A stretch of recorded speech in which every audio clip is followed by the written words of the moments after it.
आदरणीय उपसभापति महोदय, आपका बहुत बहुत आभार कि आपने रेल संशोधन विधेयक पर मुझे बोलने का अवसर दिया।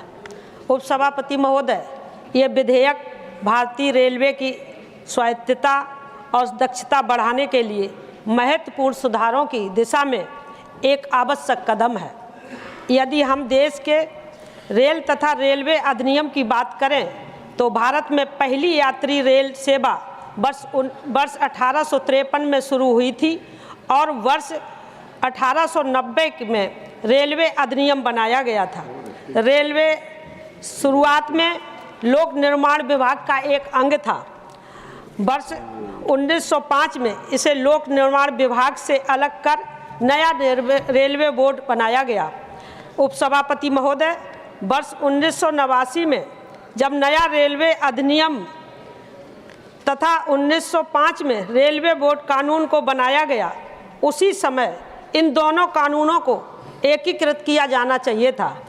इस विधेयक का मुख्य उद्देश्य रेलवे अधिनियम 1989 में भारतीय रेलवे बोर्ड अधिनियम 1905 को एकीकृत करना है।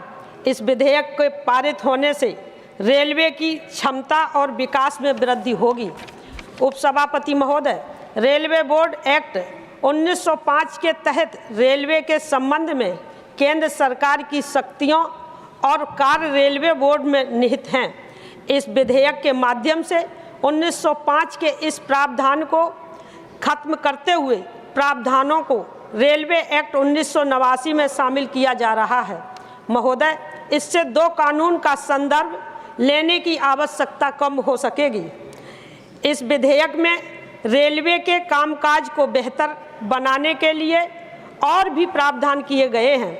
विधेयक में रेलवे के लिए एक स्वतंत्र विनायक की स्थापना करने का प्रावधान किया गया है। देश में रेल सेवा के संचालन के लिए रेलवे जोन का महत्वपूर्ण योगदान है।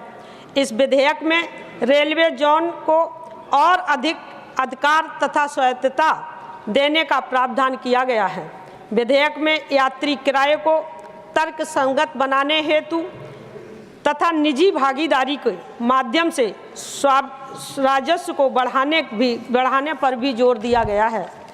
महोदय, यदि इस विधेयक में मुख्य उद्देश्यों की बात करें तो विधेयक का सर्वप्रथम उद्देश्य रेलवे बोर्ड को कानूनी स्वीकृति प्रदान करने के लिए रेलवे अधिनियम 1989 में संशोधन करना है, जो अपनी स्थापना के बाद से ही संवैधानिक समर्थन के बिना कार्य कर रहा है।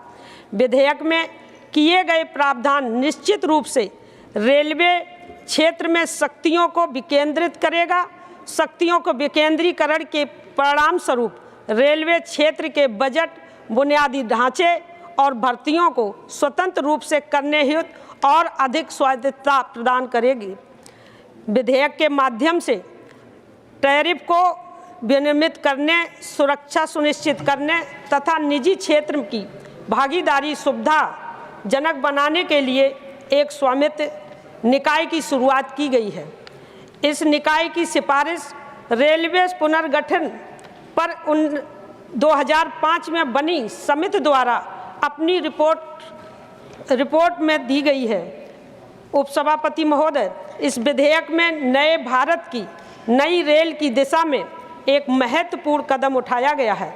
रेलवे के नियमों में एक नई धारा 24A को जोड़ा गया है। यह नई धारा सुपरफास्ट ट्रेनों के संचालन और बुनियादी ढांचे के विकास में महत्वपूर्ण योगदान निभाएगी। विधेयक के लिए किए गए प्रावधान रेलवे क्षेत्र में बेहतर शासन व्यवस्था को सुनिश्चित करेगा। महोदय, विकेंद्रीकरण और रोडवेज जोन के लिए स्वायत्तता के परिणाम स्वरूप परियोजनाओं का तेजी से क्रियान्वयन संशोधनों के बेहतर उपयोग एवं बेहतर सेवा वितरण कर सकेगा। महोदय, अंत में अतः देश में रेल सेवाओं के उत्थान की दिशा में लाए गए इस विधेयक का मैं समर्थन करती हूँ। धन्यवाद गीता जी।